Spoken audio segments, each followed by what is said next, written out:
niggas gonna have to start calling me Regi Angelou because I'm smashing y'all the fuck. Like, yeah, I'm Regi, but call me Regi Angelou. That's how the name came about. Shit. That's how the name came about. I love that. It was just trash talking, really. Yeah.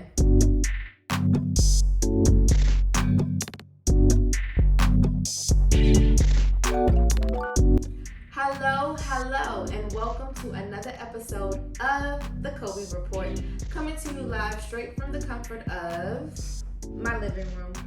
I'm your host, Ryan Sigel, and today, like all of the other episodes, I have another amazing guest, a multifaceted creative, a New York City tastemaker, okay? Straight out of Queens. She is a rapper, an educator, a revolutionist. I mean, without further ado, welcome Miss Regi Angelou. Yes. I was like, listen. I had to, yes. Thank you so much for joining me today. I'm happy to be here. I'm so happy to have you here. This is fun. It's been a long time. Episode. The 12th episode Cute. special. That's our line numbers. We 12. 12. So yes, Regi, introduce yourself to the people. Hey, I'm Regi. I am a rapper, singer, educator, artist in general, pro-activist, resident it girl. Okay. Fashionista. Senior, I forgot. Fashionista. Yes. Senior bad bitch. Period. Yeah, I feel like I'm on a round the way girl. Hey, cutie. Roxy. I wonder why she just like, no, right now. She just does the most. I guess I'll let her rock. Yeah, like she's welcome. Okay. Yeah, a roundaway girl. That's what I was saying. Yeah. Like, I think there's so much to do and so many talents that we have, but like we just gotta try to be as active as possible in our lives and in the community and just like do shit, because we gonna die. Like that's the truth. Like we all gonna die, and it might be fucking tomorrow. You never know. So like do as much as you can right now while you're alive. That's fact. I've always been inspired by like how you've been able to wear all of these hats and just do it so. I know it seems effortlessly, it looks effortlessly, but I know it's challenging, and especially just like admiring you as someone who works in education and who still is able to pursue, your passion as a rapper. And like when I first met you on campus, like you were always about the people, for the people. So it's just like, how did you learn, or when did you figure out like you could do it all? Well, I'm a Gemini. Maybe that means something. But I think that for not even thinking about like being an educator, being a rapper, just like in general being a person, thinking about high school, thinking about college, thinking about just life. There's so many things to do, and I think that like some formula, some people like with some idea decided that like, no, you have to do whatever you do for money and for a goal to progress in a certain way, and you have to focus on that. And maybe that is true if you feel like you need to focus on something to achieve a certain goal, but I often don't feel like I'm trying to achieve a certain goal other than to do it. Like that's really just my goal, to do shit. And so for that reason, my mother's just like was always like, well, do it. You want to do it? Do it. Okay. Like if I decided that I was gonna drop out of high school and join the circus, she was like, well, we have to get you a clown nose. We have to get you like a curly wig. Supportive. Like you could just do anything you want to do. You can just do it, and the goal is not to be the biggest, best clown in the world. It's just to do, like, to pursue shit, just to try, be active, take a chance, honey. But specifically for education, I feel like what are we teaching these kids? Like we are their lesson. Like, they're learning from us. We're modeling how to live life. So if you're saying, like, be all that you can be, and they look around and, like, all you wanted to be was a teacher, like, that's all you wanted to do with your life. You wanted to be in this building under these fluorescent lights teaching these kids, like, what do you do?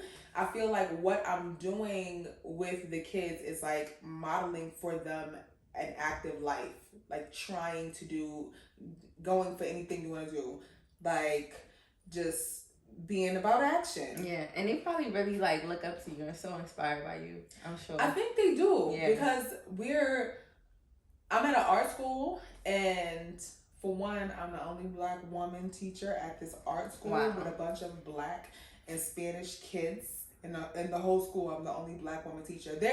I'm the only Black American woman teacher. This year, there is a woman from South Africa, and she's like 65. Like, she's not really connected to the culture of the kids. I see that a lot. In the schools. And they be like teachers. Certain neighborhoods too. And so I feel like what I'm doing for my students is, like, role modeling. And the role that I'm modeling for them is an active person that's just pursuing as much as I can with my life. And regardless of whatever they're into, whatever they want to do, I think that's what they're learning from me. And they get the courage to be active about it. Whatever they say they want to do, like, oh, my teacher is a rapper. Exactly. Oh, my teacher is a model. My teacher is this. So I'm like, yeah, do that shit. I love that. Yeah, because like I was telling you earlier, you know, when I graduated from Central, I had this idea of me moving to New York and pursuing fashion and also working in the education space. But at the time, I felt like I just had to choose. I felt like it wasn't space for me to do both. It wasn't space for me. Like, you had to be more professional. Like, you couldn't. Why did you feel like you had to do both? I felt like the fashion industry wasn't taking me serious, you know, and I felt like there was no space for me to pursue fashion and have other passions. Yeah. Passion or job? Both. Yeah.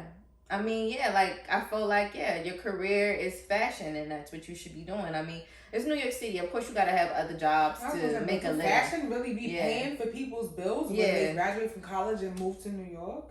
You know?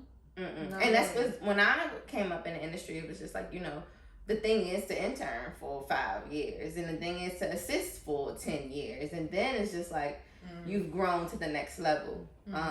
But yeah, you know, those spaces and those worlds wasn't always for people like us. That's why it's okay. And certain people can't intern for 5 years and live comfortably, you know? It just didn't work out for me like that. But yeah, so that's why I said I admire you, because it's just like you were able to do all of the things. Well, to keep it a buck, like, to talk about the progression of the timeline, I graduated from college in 2012. And then I did New York City Teacher Fellows, and I was in grad school for 2 years at Brooklyn College from 2012 to 2014, and I was teaching until I was teaching at a school in Lower Manhattan for 5 years. Now, and I also got married the next year after graduation. So, just thinking about, I didn't. When I first moved back to New York, we went to school in North Carolina. When I first moved back to New York, I was doing things. I was like, oh, I'm gonna go on this, like, acting audition, and I joined a band that was, don't look it up. And because I think footage can be found online, I'd be mortified inside. But if you saw it, I'd be like, yes, bad bitch, what? Right. But in real life, I'm like, But I did do a couple of things, but it was nothing that I really pursued seriously. I definitely didn't think that I would try rapping. That was nowhere in my mind. So then I moved to San Diego, and my ex-husband joined the military, and there's a naval base in San Diego, so that's where he was stationed. I did a grad program for school leadership at High Tech High, and I was a teacher there and a resident director there that was for 3 years. And then I did a program that trained people who did school leadership programs to develop a school that Yes. of their own vision. Yeah. So then I moved back to New York, and in addition to, at the same time I moved back to New York, my husband at the time was like, I don't want to move back to New York. I want to move to the South. I want to have kids. I want to, like, cause he just wanted to go a completely different direction. I was like, nigga, that's not what I'm doing right now. Exactly. And also, you know, it was like itchy. We were married for 7 years, and we just went separate ways. So here I am now. I'm trying to open a school in New York with Kendra. Wait, we're gonna get into that. Oh, okay. Yeah. All right, so I'm talking about timeline of how I became a rapper, though. Okay. Because it wasn't always like this. How I'm really going hard on pursuing rap at the same time that I am an educator. That didn't used to be, and it came about because I had this little pocket to only be a rapper. So that when I went back to education, it was like I was a rapper first. I was a rapper already. And then like I slid back into education. I don't think, and that came from the school that I was trying to open. It didn't open. We'll talk about that later. But then I had all this time and space. I'm recently separated. My school is not open. And I have this time to figure out something, what I'm going to do, what I want to do. And at that point, I had been in school my entire life. I was 29, and I had never had not a year in school, like been consistently in school. I was just like, I don't want to do no motherfucking education. I don't gotta work. I got money. What I want to do? I'm gonna be a rapper. And then I decided to start rapping. And so how long has it been? How long has it been? That was 2019. So I've been rapping for 5 years. Oh, yeah. Wow. I don't know why I feel like it was longer than that. But I feel like you've always kind of done like poetry and things like that too, right? That was in 2019 too. Okay. That's how I became Regi Angelou. So at first I wasn't rapping. I started off doing poetry at Nuyorican. First time out, like hadn't been doing poetry really, but wrote a couple poems. I still only got a couple poems, but wrote a couple poems. And every time I went to Nuyorican, I was winning these slams with these couple poems. And like I was a very beginner, and I was winning everyone. I was like, you niggas gonna have to start calling me Regi Angelou because I'm smashing y'all the fuck. Like, yeah, I'm Regi, but call me Regi Angelou. That's how the name came about. Shit. That's how the name came about. I love that. It was just trash talking, really. Yeah. But it was like, nah, yeah, say that. Period. So that's how I became Regi Angelou, and then I started rapping. You began to tell us about the school that you were in the process opening. Can you explain more about it and like why you wanted to open up a school? Yes. So Legacy Academy was the name of the proposed school that I intended to open in Far Rockaway. It started because I was teaching at High Tech High in San Diego. And High Tech High, I love the school. I love the concept. I love the execution. It's a really great school that I had experience working at. Their concept is kind of like, it is applied. It's just applied. It's just the application of all subjects. So, for example, instead of a teacher of geometry teaching this like amorphous idea of the theories of geometry, and you have like this stuff on paper, you have to remember a carpenter teaching geometry, because they actually apply geometry in their actual work. And I would like to learn, if I was going to learn geometry, I don't want to learn it just from someone that is teaching me. I want to learn it from someone that does it. Right. And furthermore, they didn't have tests. So instead of taking tests on paper about theories, they actually did the things. Like they were tested by the activities of like doing geometry. I love that, because it's like the students are able to take the knowledge and apply it in like the real world. Right. And it was just, and I think about that across all subjects, like the chemistry class taught by a hairstylist or a baker. Oh, wow. And a physics class taught by a skateboarder or type shit. You know what I'm saying? Like things like that. The experience was really, really good for the kids. They were happy. Yeah. Like I was there for 3 years, and I saw them happy, and I saw them learning, and I saw them doing things outside of the school. I saw the teachers excited about work every day. Like that's important. is really important, and it was such a vibe, and I was like, oh shit, ain't nothing like this in New York. Like it don't. I never experienced anything exist. Like that. My mind was blown. My mind was blown. So my intention was to, after I did a master's, High Tech High has their own grad school, because for what High Tech High does, there's no, not that I know of, no other grad schools in education that is going to prepare you to run a school like that. So High Tech High has their own graduate school of education to prepare people to run High Tech High in High Tech High-esque schools. Were you able to go through the grad program there? I did a master's in school leadership at High Tech High. And then I also did a program separately, like in tandem, but separately from the Masters in Education, called the New School Creation Fellowship. And basically you're trained to create a new school. So I learned the ways of school leadership from High Tech High, worked at High Tech High as a teacher and as a resident director. And then I also did a fellowship to open a new school, which sent people to open schools in New York, St. Louis, New Orleans, Atlanta, like cities. Right. So you was on your way. You was ready. And I was on my way and I was ready. I came back to New York.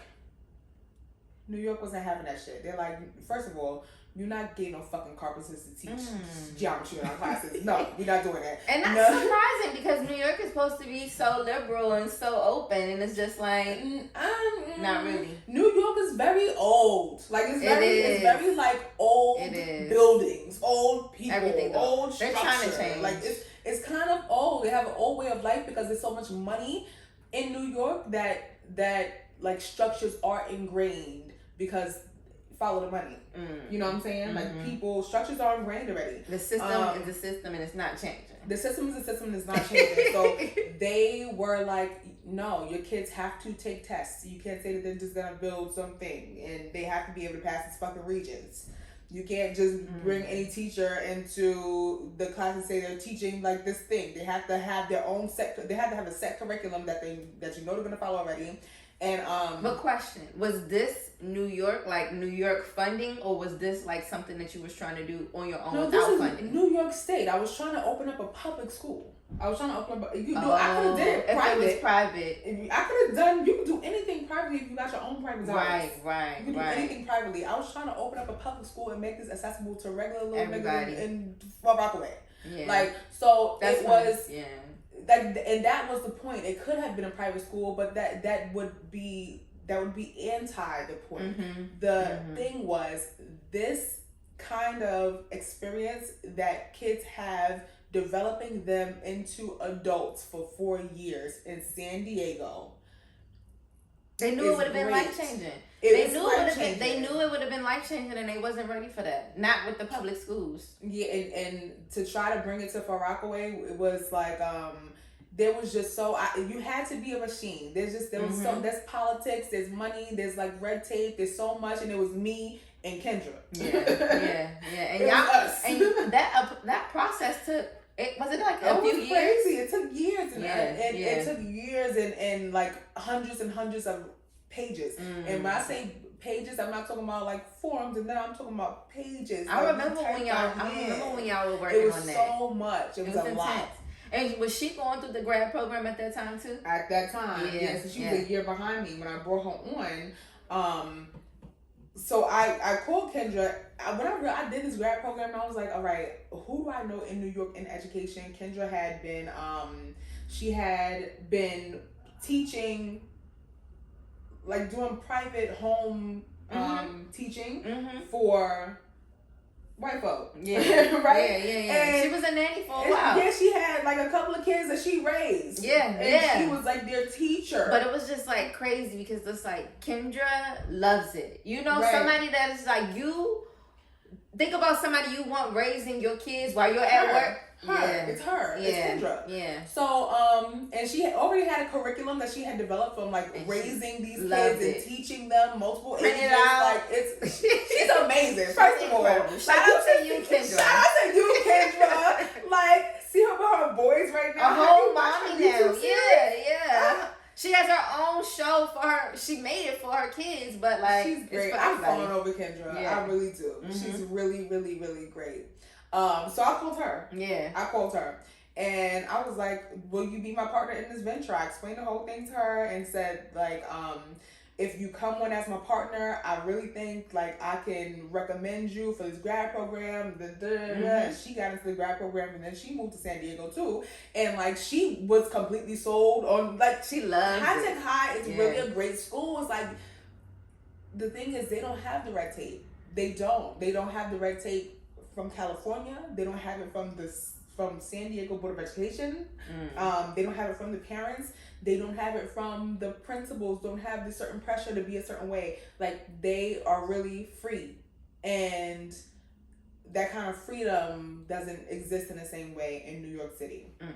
So and it's not really possible to isolate this idea and like drop it in and say, oh, let's have this here, because there's so many other layers of things that have to work adjacent to the whole thing, or it can't be.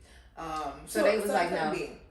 So they were like, no. We gave it 2 tries. I brought on like a specialist to try to fix up the charter so that we could make it in. And essentially, she was like, well, you'll have to say this, and this in order to get approved. And it was like, that's fucking anti what we doing. You're changing the whole system. Yeah, that's not what we doing. Literally what they were telling us that we had to do in order to get the charter approved was the antithesis of what our intention was to open Legacy Academy. So this was in like January that the effort was clipped. I had wrote a grant for the whole school year to work so I can like full-time work on this process. And were you still teaching at the time, or this was full time? I wasn't. It was full time. Yeah. I mean, the grant was like, it wasn't a whole lot. It was like $50,000 to work full time on this. And in January, that's somebody's salary. It's somebody's salary. And in January, we realized that the charter school wasn't going to get open, so I essentially had January to August, when school started the next year, to recuperate, because it was like really taxing. It was years of like high stress. So to recuperate, to like kind of like get myself together and like grieve in a way from separating from my husband. Because you went straight into it. Yeah, and I was like active. I was busy. I was so busy. So it was like, let me just like chill and not do any of this shit. Let me not worry about any of this shit. And that's when I was taking dance classes and I was taking acting classes, and I was like, well, I'm gonna do poetry and I'm gonna act and I'm gonna do a podcast and I'm gonna do because that's what the fuck I want to do. And rapping stuck because I was eating bitches up. Rapping stuck. So that's how it came about. I love that. How often do you talk about that story of you opening up a school with Kendra? Do you share that a lot? Not often. But I think I've said it out loud maybe like 4 times. Yeah. That was really serious. Like that, and also really admirable, you know, like y'all were really dedicated. Thanks. It was and I was just like, I didn't know like the politics of why it didn't get open.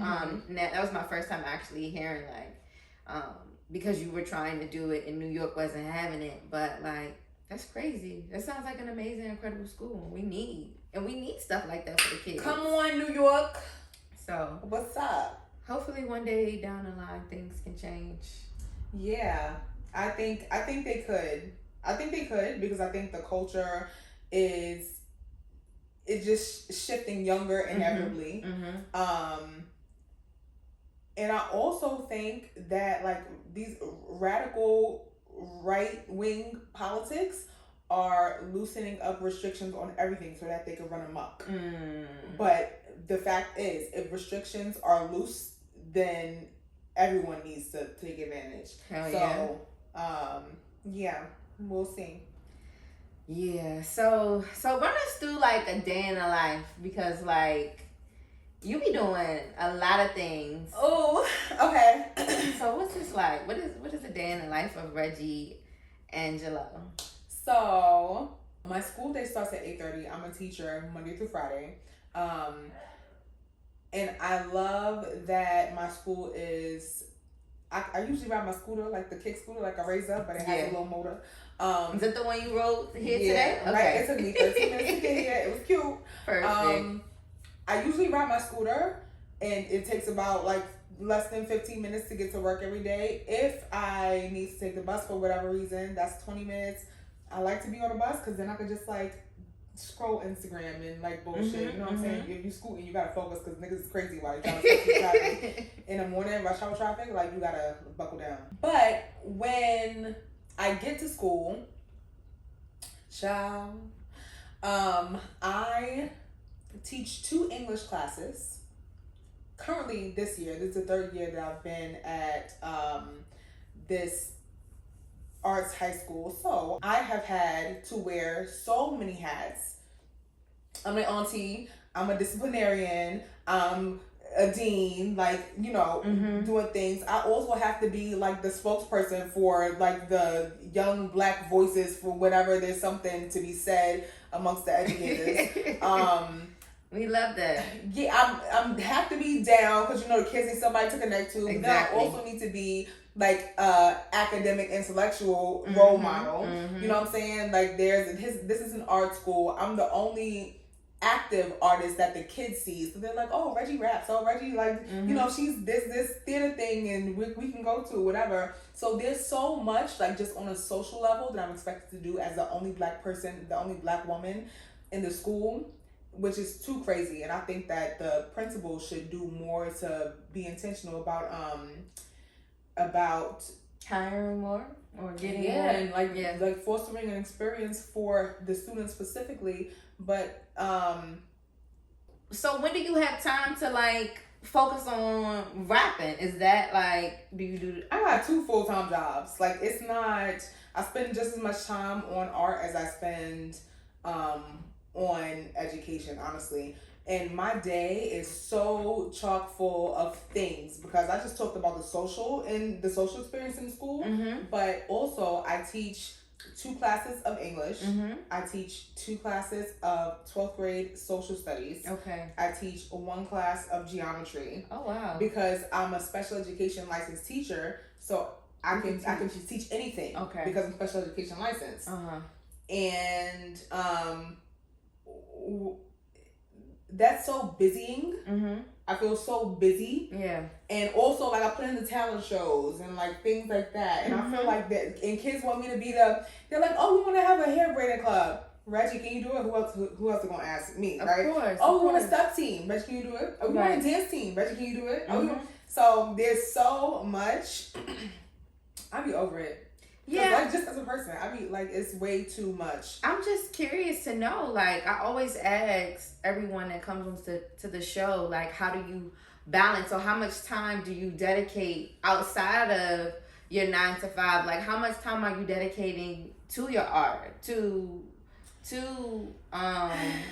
I don't want to. I be feeling like not enough. And people are saying like, "Oh, I'm really proud of everything you're doing." Because you're consistent on social media. You're always dropping new music. You're always dropping visuals to go with it. So is it like you dedicate your time to that on the weekends? Is it when you get off of work? Like, I think I do good planning also. Okay. Because this like my music video Nuyorican, I got all the raw footage from that. So I'm posting also like the whole, you know, it took like 20 scenes to make the whole music video.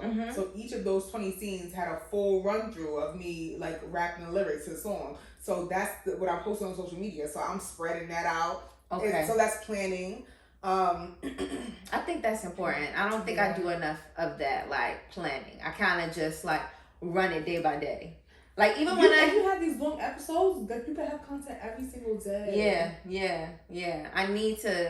I just feel like, okay, I'm working my 9 to 5, and then I have my clients on the side, and then I have the podcast that I'm also doing, and I'm editing, and then it's like I also want to make time for social life, you know? So it's just like I just feel like I never have enough time. And now I'm just like, I feel so overworked and so exhausted that I need to go on a vacation soon, and I need to make time for that. Because I haven't been on a vacation in like Probably like 2 years.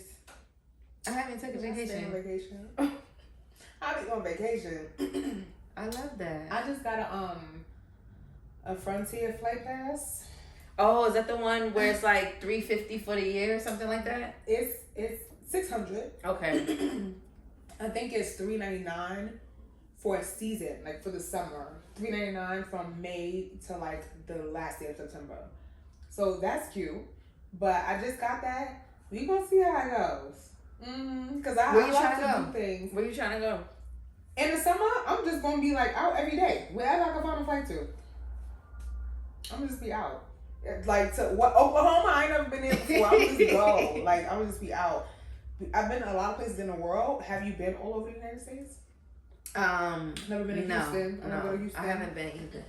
And also, there was like this trip that you took last year. You went to Africa. You also went to a few places in Asia. But I love the fact how you also made it important to incorporate your artistry. You know, like you booked some shows while you was out there. Like, so yeah, tell us about that. Okay. This organization called Women Deliver is a feminist organization, simply put.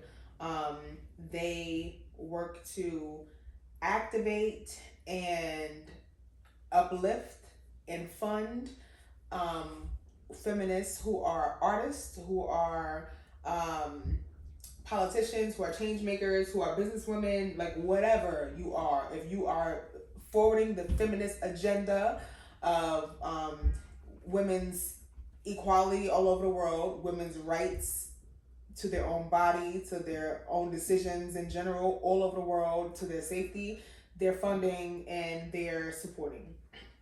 So they have a conference every 3 years in a different place in the world. The last one was in Canada, and then this one was in Rwanda. Oh, wow. So I applied for a scholarship to attend, but I was also tapped by their organizer for like talent. And she essentially like, I got the scholarship, and then she was also like, so this is a great connection. You know, because I want you to perform and I want you to host some sessions and so on and so forth. So in Rwanda, they paid for the whole trip. But at the same time, they paid for the flight there and the return flight. I told them that my return flight was to Thailand. So they paid for me to go to Rwanda and Thailand. But you could also pick your flight going. So I picked the flight with the layover in Qatar. Oh, wow. So they paid for me to go to Qatar. I was in Qatar for a day. It was just a 1-day layover. Then got to Rwanda. I was there for a week. And then I went to Thailand. And while I was in Rwanda, that was amazing because this was an international conference. There were presidents. There were like 40 presidents from all over the world there. I performed for presidents. I was doing poetry, talking mad shit. And this was, you performed through the program, right? Yeah, I performed at the closing plenary session. So the big session, like that everybody, I was on stage with Stacey Abrams. Stacey Abrams was there, like in Rwanda. And a lot of women leaders from all over the world. So it was just kind of like, what the fuck? Like that, it was. Yeah. But my performance was great, and also I was really like talking my feminist shit. What song did you perform? I was doing poetry. Oh. I was doing poetry. Okay. And call me Regi Angelou. You see what I'm saying? Did you say that? What they say? It went crazy. No, I said. I said I'm Regi Angelou. Yeah. I ended with I'm Regi Angelou, and we are the revolution. Okay. And they ate it up. They ate it up. They ate it up.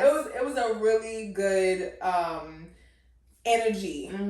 And it was a good performance, and I had a great time. And from there too, you were also able to incorporate some other show dates. Wasn't you doing shows in other places too? I was. So the producer that produced my song Nuyorican, his name is Mike Larry Draw. Okay. He's from the Bronx. And we worked on some things. He was actually trying to like get money to move to Japan. And I was like, well, I got a little budget for a project. If you want to do a project, I don't got that much, but I got a little budget. You know, it might be you need a lot of money to move to Japan, so it might be helpful. Something. And he was like, all right, let's do it. So we did 6 songs. New York was one of them, but he was busy on his way moving to Japan. Like he was trying to get up money to move to Japan. So by the time I was traveling, he had already moved to Japan. And I went from Qatar to Rwanda to Thailand to Indonesia was next. And then I went to the Philippines, and then I went to Japan, to Tokyo. And is that when I you performed? linked up with him there. Yeah, I performed everywhere that I went. I was trying to do some kind of performance. Right. Even in the Philippines, which was a short stay because it was another one of those layover situations, but the layover was a full day, like 22 hours, something like that. So you performed everywhere. Every place that I went to, I did some performance. Yeah, I remember. Yeah. That's so cool. I was doing karaoke in the Philippines because, like, they do. That's when karaoke started. It's karaoke. I didn't know bars. it started there. Yeah, it's a big thing. It's a huge thing. I was in Manila. It's a huge thing in the Philippines. Like every bodega has tables for people to sit around and drink. You know, they drink or whatever they partake in, and there's a karaoke, but everywhere. So I just stopped at some places and did karaoke. Like the only common language we had was the song we were singing, and it was a good time. I went to Japan. Mike Lowry he basically toured me around everywhere that he had learned about, everywhere that he had been, like jam sessions, like clubs, other performances. Met up with some niggas from New York and like Japan? Just randomly in Japan. I was like, what's up? We was going to places, going to things. So it was. I'm a chatty person. Once I'm meeting people from America and other places, I'm like, where we going? What's happening? I love that. So like take us through like your songwriting process, because I know you like to. Like you're an activist, so you like to include like different societal things in some of your lyrics. So like take us through that process. One of my like means of gathering like writing content is freestyle sessions where I'm not, and it's with Black queer rapper niggas. That's a collective. Black queer rapper niggas, we get together and freestyle. Yeah, I've been to one of you guys' shows. Oh, right. It's not really that we're getting together and like freestyling the hottest shit that we ever spit. But really it's coming up with flows and coming up with cadences, and then we'll say some shit and let's say we say something and somebody can't think of another line after that, everybody will come in and make that a hook. So you said, I've actually been to one of y'all shows. Oh yeah, you know. Yeah. I've actually been to one of y'all shows. How often whatever it is. Do y'all get together? Weekly. Okay. Yeah, weekly. So that's the main thing for me, like getting the flows and cadences, because you can, sometimes that's the hard part, because that has to be organic. Like writing is a little bit more like you know what you want to talk about, you know what you want to say, like you know what, if you want to talk about an issue, you know what the issue is. Like sure, there's America is giving money to Israel to blow up babies in tents. Like we know that. Now how to make that musical, you know what I'm saying? Like if you want to give that message, how to make it musical so that you're not just like preaching at people, but you're saying something that they would just bop to a little diddly no matter what words it was. So getting the cadences, getting the flows comes from freestyle sessions where you're really just like vibing and idea bouncing off of people, and then the lyrics come later. And we don't write at all, we just voice note things. Now save it. So we get to these sessions and just voice note, and at the end of it you have like 20 different hooks, 20 different flows, 20 different. How did y'all come together? Like how did that idea come together that we need to like work on this together on a weekly basis? How did the group form? Like, so Black queer rapper niggas is started by Ugba. I've never told this story before, but I've heard him tell it many times, so I've always said, let us know. So I was hosting a picnic with Felonia, and that's where I met him. And then after the picnic, I was like, well, I have a show on this rooftop. It's free. If anybody wants to come, like, that's, whatever, you can follow me. And he came to the show. And I was he had no idea. He didn't know me at all. Yeah. So when I was like just going back and forth with the people on the stage, he was just like, oh, okay, this is cute. And then they actually called me up and I started rapping. He was like, wait, she's a rapper? So he said that day I inspired him to rap. And he just so he never rapped from that. He had never rapped and he also didn't know me. He didn't know I was a rapper. But we were clicking. We were getting to know each other. Like, I was like, okay, you're cool. He said, you're cool. We'll be friends. Like, this is cute. And I went to a next event and he came with me and that was fun.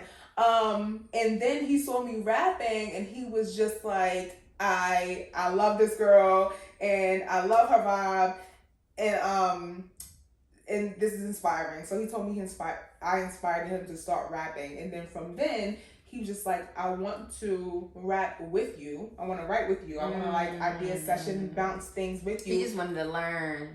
Yeah. And we learn from each other. So like the idea to form Black Queer Rapper Niggas, I think came from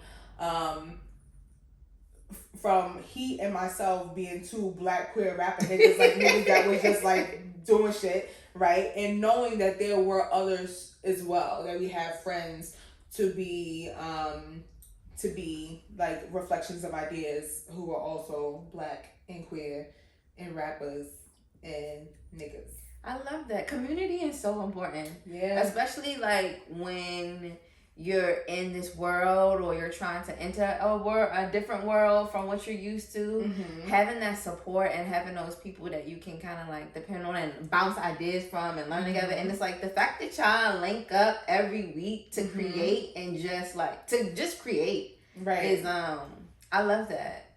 And yeah, like you give off your aura is just very organic and natural, and I think it just makes people, I don't know, like I said before when you sat down, like I'm always been inspired by you. Like even like Central, like freshman year, I was like, who is this girl giving orientation with this big afro? Like and she's like rocking it. Like yeah. I've always felt, I've looked back on myself at many times, it's like, this bitch was crazy. Like my senior graduation pictures, girl, like I looked at my senior graduation pictures, like you couldn't tell that little bitch nothing, like crazy, delusional, like in her own fucking world. I had on, my hair was platinum blonde. I bleached it myself. Yeah. And who's doing the blonde? Because I had blonde, but I was. You're talking about college. Grades. Okay. Or like beginning of, whenever seen pictures I've taken. Like okay, yeah. Platinum blonde, high top fade. Was it still the fro? No, it wasn't a fro then. Okay. It was like a tight high top fade, kind of like I've had recently. Yeah. Orange eyebrows, penciled in, like with a reddish orange pencil. Alternative Black girl. Yes. Big plastic like green earrings. Yeah. Big circles, whatever the fuck they were. Baby tee from 579 with a butterfly belt around my ribcage. Your mom just let you be yourself. Just let me do whatever the fuck I wanted to do. And I look back like she's crazy. This girl was crazy. I have very similar photos, and I can say my parents did allow me to just be free. I mean, I wasn't really doing too much with the hair and like dyeing it and stuff like that, but like I look back at one of my pictures when I went to prom for the 5th grade prom, and all of the girls are in like prom dresses, and I'm like in this meter top, like this skirt with the sandals that tie up, and it's just like I look like I'm getting ready to go to the club, and I'm going to prom in the 5th grade, and my date is in a whole tuxedo, like, and I look like I'm going to the club. And you completely come on, sure, like you was it, like.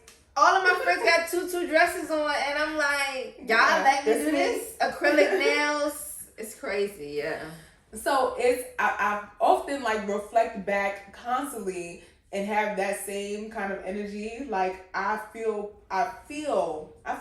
people when they say that they're inspired.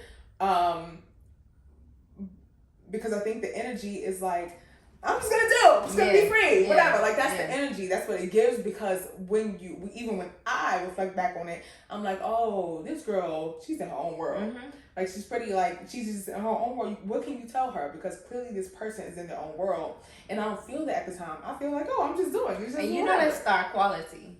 To just be in your own world. Right? That's star quality. Mm-hmm. You know, like you're a star, literally. Yeah, as we like just reflected back on like fashion and like wild, crazy, your style has always been like very eclectic and you know, just very free, I would say. Like every time I see you, you got a different hairstyle. Like I was surprised to see you rock the fro, because I haven't seen you rock your fro in a minute. In a little while, right? Yeah, so like what's the story behind your style? Like is there a specific, like, if you was to describe your style, is there a few words you would describe it as, or like? Oh my gosh, give us this more. is so hard for me, because I want to be able, like, for example, Posh, one of my best friends, super stylish person, always in black and gold and labels and just like sleek and chic always.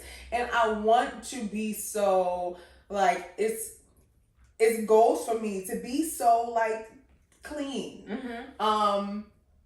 But I just feel, and even when I came in here and looked at your place, I'm like, oh, this is so like nice and white and like green and like this nice leather. You should see my fucking apartment. I've been to your apartment. It's more shit now. But it's just I got beads hanging from here, and then I got posters of all kinds of things, and then I got a couch that has orange and blue flowers on it, and then I have a red leather couch, and then I have this neon sign that says Regi Angelou, and then like there's posters on the ceiling. Like it's just but you feel crazy. good there.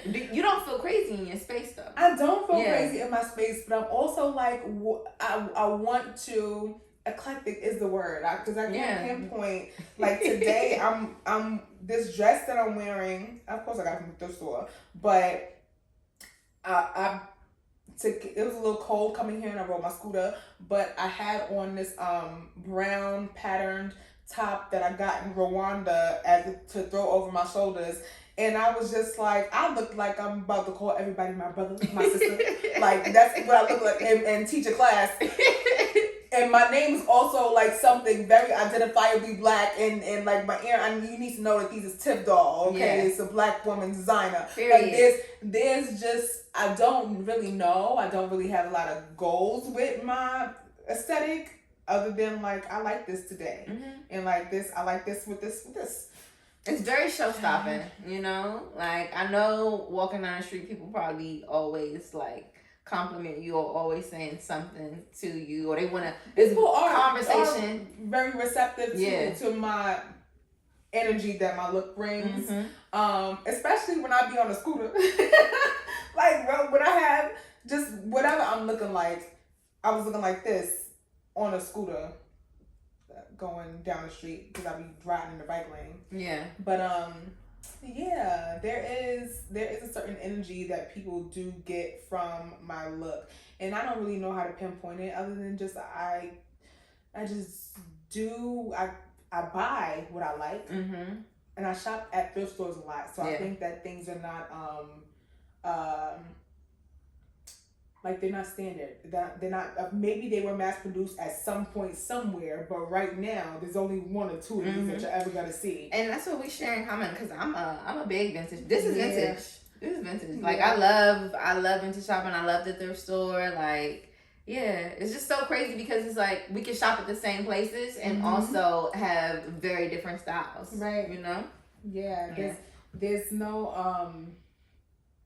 I just don't want to look like I don't want my house to feel like an Airbnb. Like anybody can just comfortably move into it and know where everything is.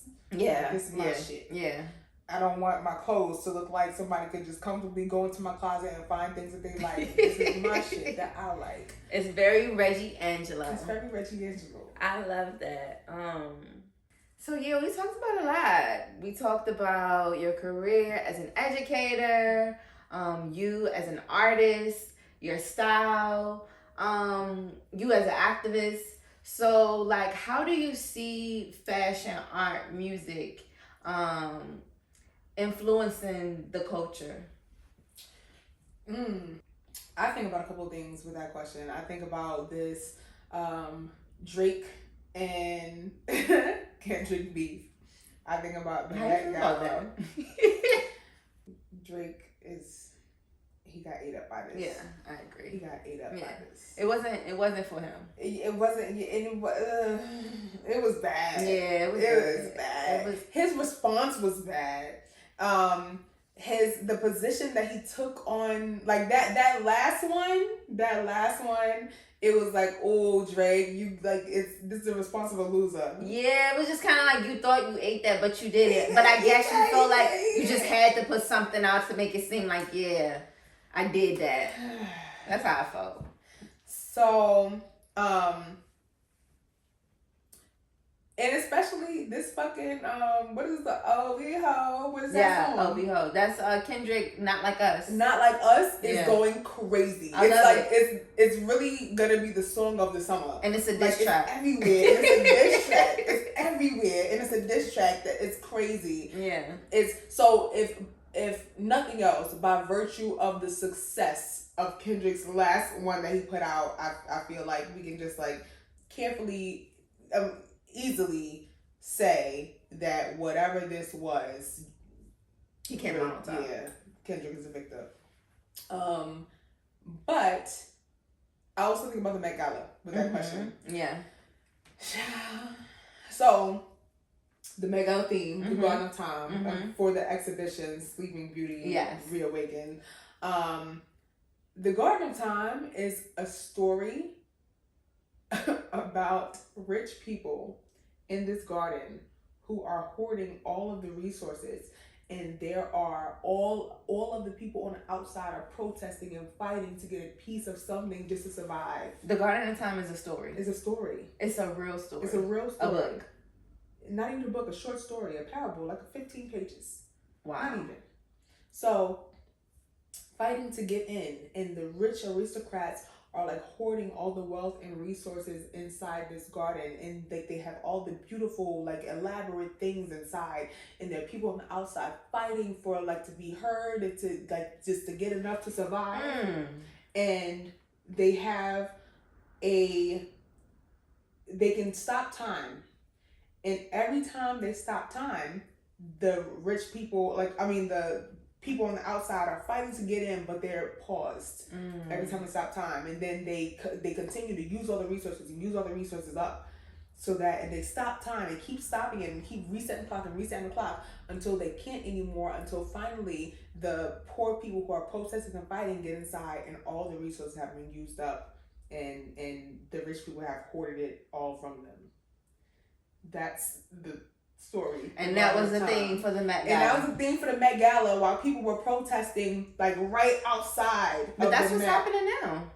Yeah, but specifically for the Met Gala, it wasn't visible, but all around the Met Gala there was so much police presence and like active combat riot shit to keep people from protesting for Gaza. That's what I said. That's exactly what's happening now. Yeah, that's exactly what's happening. It's now. like it was crazy. It was kind of like what? It make you think of like, I don't know if you've seen like on TikTok when they have like The Simpsons, and it's just like, this is an episode from 97, and they said Trump was going to run for president. It's like, look at Trump running for president. Right. That's crazy. You just put me on because I didn't know about the Garden of Time. I think that and then it's like, did they actually, was that the intention, like for the theme to be like specifically the words Garden of Time? It had to be. Yeah. So did anybody like see that and say like, oh, this is actually like intentional? Like, and everybody there is like, they said that the tables I think they went up 75,000. Yeah, last year they were like 50, and they went up. And the designers and all these celebrities, most of the time the celebrities aren't paying because the designers pay to have the celebrities show up and they dress them. But yeah, it's only for the rich. The Met Gala is only for the rich. It's only for the rich. Rich raising money for rich. So that's in like money. And also with Drake and Kendrick, like so much, there was something for us like for the culture to rally behind and be interested in and be entertained by and have fun with, which is necessary. It's needed. Like we need these pockets of something that is not like Congo, something that is not devastation, something that is not like famine, starvation, and babies dying, and it's hip hop. And just thinking about education, like what are we teaching the kids? We're teaching them, we're modeling for them. Like that, really, I can't stress that enough. Like these kids are not gonna remember whatever the fuck you taught them in your subjects. Like that is not what they remember. What they remember is how you taught them to be a person, what you modeled for them, and how you showed up. You showed up, and it's like, are we having the conversations about the Met Gala, about how much money is being spent on like extravagance, and about protests going on right outside of it, about what the protests are about, when honestly Eric Adams is sending emails and saying don't teach anything about Gaza, don't talk about what's happening in Gaza Strip.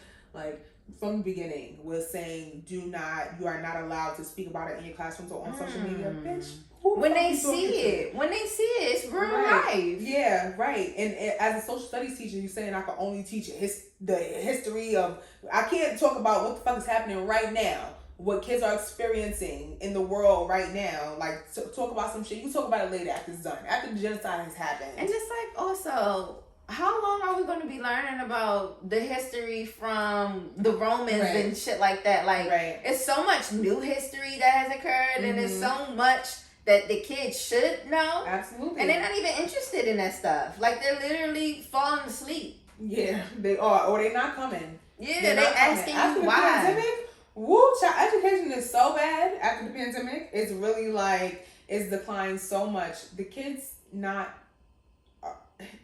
can't read. They're not writing well.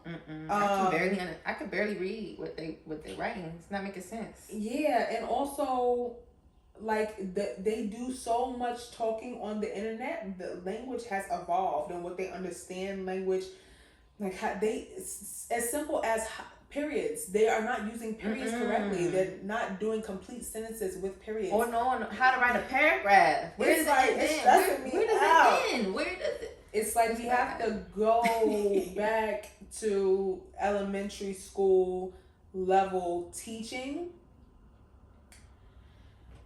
It's a lot. And yeah, I'm proud of you for doing what you do, for making time for the youth, for being invested, for being dedicated, and being you and showing up every day and being authentically, unapologetically you, like giving them something to see, because that's all they need. They need to see life outside of what they know at home. They need to know that, like, you could be, and there's more to it than what you see in your everyday environment, And that's why I feel a little connected to going back into the education field, because, like, I knew I wanted to work in fashion, but I didn't know what that looked like, and honestly, the only reason why I went to Central is because they pulled up at my high school and was doing on-site admissions, like on-site acceptance, and I got accepted. But before that, I don't even know if I was even thinking about school or like, it wasn't even that, like, they came into the world. They came and they was accepting students on the spot, and like, how was they doing that? I don't know. The transcript, and it was like how like they have like CAP office. So like the DC CAP office, they set that up, and schools colleges, they usually go on like college tours and they pull up. I don't know where, but they came into the school. We had a few schools come into the school. A lot of them in North Carolina based. Wow. Yeah, I don't know if it's still a thing, if that's still something that they do, but like most of my class got accepted, and majority of us all went. Yeah. Wow, was it a small class? I would say my graduating class was probably about like maybe like 200. Wow, and it all went to like not all, but I would say maybe like 30 of them. Wow. If that, maybe like, I don't know, maybe like, but a good amount. It was a good amount. Wow. Like I didn't feel like when I got to Central, we were connected, we were plugged in, until we met our crew. Mm-hmm. Yeah. You know how the DC crew is always yeah. That's cool. Yeah. I feel like their college, I don't know that they're still doing that. I don't know what Central is doing. Everything's also being gentrified so quickly. Like HBCUs are being gentrified. So with Central's name change, like wait, was his name change? Yeah, the logo change. It's not the fucking eagle anymore. When did they do this? It's like NC Central. It's instead of NCCU or North Carolina Central University, like we've always been taught to say, it's NC Central, like the official thing. It says NC. And they told us to never say NC Central because of the Central Prison. That's why I always say North Carolina Central University. I didn't know that. And the eagle is not the logo mascot anymore. It's the mascot, but it's not the logo anymore. That's because these HBCUs are now having to get funding. You know, they were private or whatever. They got to get funding from these different government. You know, like the organizations that have investment priorities. Yeah, and that's what they in order to stay open. So it's just like, you want us to give you money. This is what you got to do. You know, when you playing by their games. Hate it. That's crazy. But yeah, that's how me and Regi met on campus. Yeah, and the HBCU experience is so important. Like, we're in New York, and a lot of kids don't know about HBCUs, and college counselors are not encouraging them to look into HBCUs at all. And they're white men who don't know about HBCUs. You think that's a like a city thing, a New York thing? Because at my school, it wasn't a thing. Like, we definitely learned about HBCUs. And I went to school in DC. Did you have black teachers? DC was very black when I was in school. You see what I'm saying? Yeah. I'm the only black teacher in my school. It's like my responsibility also to plan college trips to HBCUs and tell them about HBCUs. That's a lot. It's a lot. Yeah, that's a lot. So they really don't know much about HBCUs. Most of my students, black kids, are going to school in like Albany, upstate, Schenectady. I always thought that because they didn't want to leave New York. No, it's because they don't know what their options are. Yeah. They don't know what the options are, and they don't have much guidance to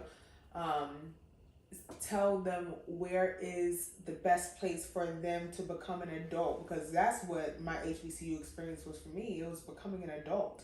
So around a bunch of AKAs, around a bunch of college educated black people, around a bunch of dancers and singers and actors, around a bunch of black campus police, around like black cafeteria workers making different foods. Like, that is where I became an adult, from 18 to 21. Yeah. So that was important to me. That was a great place to become an adult. So that's what I'm telling my students to think about when they're Albany. That is not where the fuck I want to become an adult. Around, like, with who? Like, who is your influence in the 4 like very instrumental, crucial years of your independence, going away from your parents? Who are you learning from? What are the ideas that are going to be ingrained into you by your small micro interactions for 24 hours each day for 4 years? I don't want to do that in Albany. Yeah, when they be telling me that, I just be like, why? Or like, I was in one classroom, and I was asking the seniors about like what school they were thinking about going to. None of them said HBCUs. Wow. And I was just like, what's wrong with HBCUs? And one of the girls was like, you look like you went to HBCU. And I'm like, is that supposed to be an insult? Like, yeah, what's that? Is that supposed to be an insult? Like, HBCUs are great. Yeah, I'm also still like thrown off by Central changing the name. I didn't even know You that. should Google it. Yeah, I need to look into that. NC Central is the new logo. That's crazy. Okay, so what do you see for yourself in the next few years as you're evolving and growing? Oh, okay. Let me get what's a next? scoop. Yeah, what's next? So there are some individual, like, independent things that I'm working on. Songs and videos that I'm producing and putting out, and that are just in the works, like singles that I'm dropping and so on and so forth. However, I just linked with a music supervisor and production company who found me, and they essentially are a liaison. They're a music supervisor and a liaison to companies like Paramount, like Netflix, to put music on their shows. I love that. So, but it could be a TV show, it could be like a movie, and once they have the music, honestly, they could place it in a lot of things. So, but they said they need a pussy rap album. They're getting it from many different, like, they're just sourcing like a album of 10 songs from various artists that they think fit like their style and vibe they want. And she was like, you know, topics like drugs, sex, money, confidence, like whatever, good times, partying, and we want pussy rap. That's what she said. We want pussy rap. How do you feel about that? I feel it. Okay. I mean, I get it. Okay. I feel it. Okay. Also, because it's art, and if you're making a film or a TV show and you want a certain vibe, you might need pussy rap because that's the vibe of that. And I especially like it because I don't often do that, but it's easy for me. And it gives me permission. It gives me permission to do it because this is a specific cause, not like, oh, this is what Regi Angelou does. But I was commissioned to create this type of music. I love that. So it gives me permission to like go that direction. Because sometimes you need it to like, you need that kind of permission to like do some other stuff. I love how open you are about it. You know, just because it's not like you said, it's not the normal, your go-to. It's not, you know, it's not. You seem so excited. I am. Like, I'm excited because I'm gonna let you hear the songs after we get off. But so they reached out to me and they was like, when we, you know, make us a song essentially. They sent me some beats and I didn't love the beats. Because they were Doja Cat type beats, Meg Thee Stallion type beats, and they sounded like knockoff Meg Thee Stallion, knockoff Doja Cat. And I was like, I don't want to like I don't want to be associated with a knockoff sound of another artist. That's not like that my vibe. So I was like, yes, boundaries. So I was like, I'm gonna make y'all a song, but with a beat from a different producer, and like we can work out the royalties, whatever. But I'm gonna sing something from a different producer. So I linked with this producer, Josiah Hotwire, that I met on like just Instagram, and the power of networking, like of seeing people's like videos and like saying if you like the video or like whatever kind of comment, and then developing like just one knowledge of them from that, because there's so many artists out there, and hashtag your shit. Like, you know, it comes up in people's feeds depending on what a person is into. Like female rapper, like that comes up on people's feeds, or New York City rapper comes up on people's feeds, and you are introduced to people that way. So he's a rapper, but he's also a producer, and he produced this beat, made a song to it, easy, and sent it back. They loved it. I loved it, and I feel like I love it, and I feel like it's gonna get placed in many places. Speak it. It will. It will. It's a really good song. I must say so myself. I already know. And then they were like, they're based in LA. The production, the music supervisor company. But they were like, we have so many writers in New York, so we're gonna have like a happy hour. The CEO is flying in from London, and we're gonna do a whole thing. It was a really nice happy hour. All the executives were white men. You went? I went. And all of the artists, not all of them, but many of the artists and many of the writers and producers or whatever that make music for them, that was kind of mixy. That was black, white, Spanish, and some people had done 1 or 2 projects with them. Some people, like, this is their full time. They've done 50 projects with them. And they were talking about the Mayan.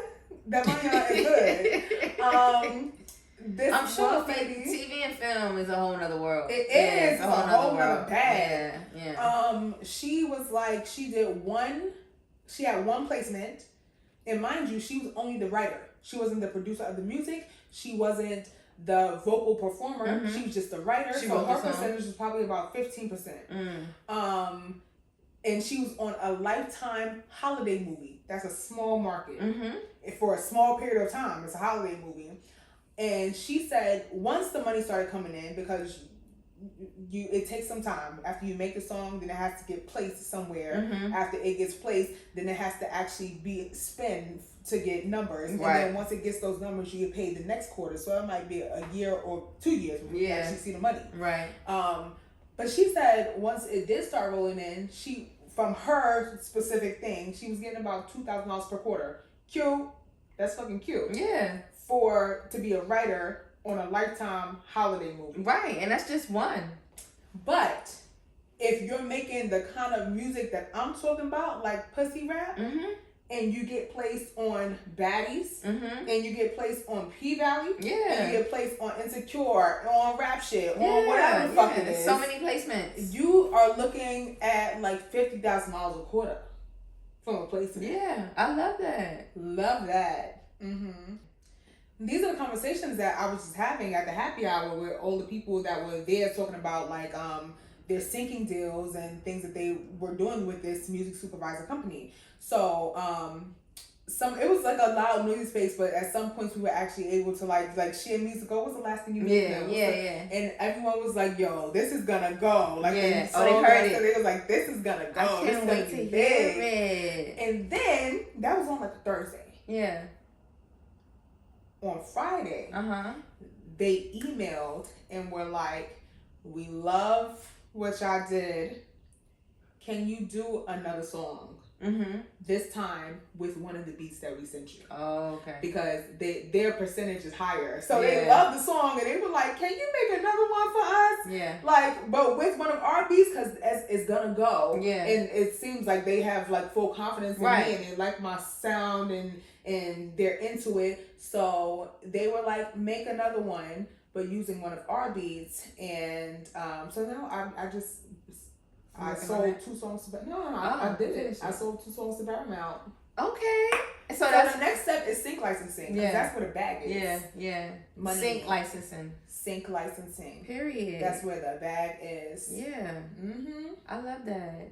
Yeah, that's the next step. So, as we get ready to close out this episode, is there any advice or anything you would like to share to inspiring activists, artists, educators, youth?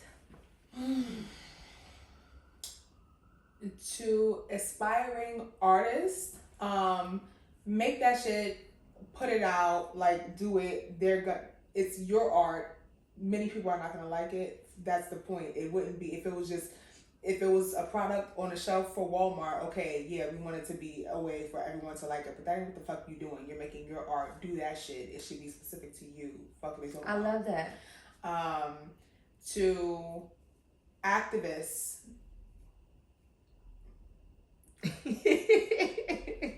Like the revolution, we think it's televised because we're seeing all the bullshit. But your death might not be. And it's like, to be an activist, like, what are you willing to die for? Like, what are you willing to stand in front of a Mack truck for? And is there a price that is high enough for you to back down? Because, and when I say that, I mean like your job. If your job says no, if you say that I stand with Palestinians and whatever else, then you'll be fired. And you say, okay, then I won't say it. Then your price is whatever the fuck your salary is. That's how much it is for you to be bought. So like, what are you willing to like? Where's your line? Because the revolutionists that I aspire to have the same courage and energy as had no line. They had no line. If I gotta die, I gotta die. Yeah. But this is what the fuck it is. Yeah. So yeah, those are my thoughts about activism. To students, to the kids. Yes. One day you'll have to pay bills and be like a real adult or whatever the fuck that is. So like enjoy your youth and just be free and do as much as you like. Dye your hair, like whatever kinds of getting in trouble or whatever. Just do that shit. Whatever. It doesn't like enjoy your youth while you can. Enjoy your youth. Yeah. Enjoy your youth because those problems are small. Whatever the fuck somebody is trying to make you care about or be however about. It's small. You don't have to care about that. You don't have to work hard. It doesn't matter. Yeah. I love that. Well, as you all know, this is the 12th episode. 12's in the building. And yes, let the people know where they can follow you. I'm Regi Angelou, Regi, Angelou like Maya. My website is regiangelou.com. My Instagram is Regi Angelou. My Cash App is Regi Angelou. My Venmo is Regi Angelou. My Zelle is Regi Angelou. Period. Donations. And love those. Thank you all so much for listening and tuning in. If you like what you heard, don't forget to like and subscribe or share to someone you think might be interested. And as always, peace and blessings.